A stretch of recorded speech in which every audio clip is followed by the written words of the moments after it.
Have fun. I'm gonna go turn around decoy. Say go ride a decoy? I said I'm gonna go turn right with decoy. Oh.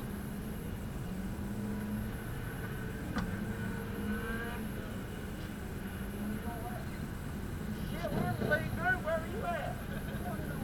We were with all the instructors. We were with all the instructors. Well, y'all still sitting there. I know, we left with all the instructors. I know, but I'm waiting to go left.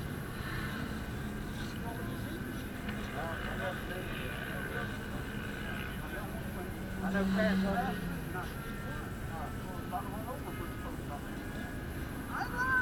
That's yeah. Something in turn one. You already know it. I'm gonna tell you. You already know about it. You say, oh, I already knew that. What's that? There's a hell of a lot of people that don't know because I'm about to run over them on turn one. It's gonna slow down to turn one. Turn left. Todd told me last month. He said, you know, they'll basically turn left and stay in the racing line. He said, don't do that. You can make the turn a lot faster if you run over to the right side. I mean, that makes sense. He said, straight in turn.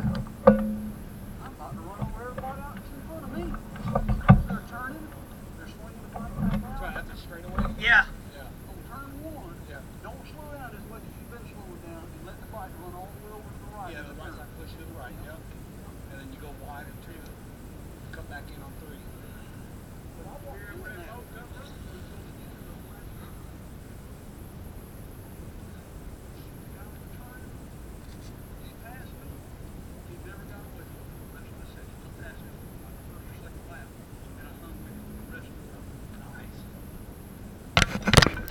I'm gonna tell you something. There's 3 videos I've got.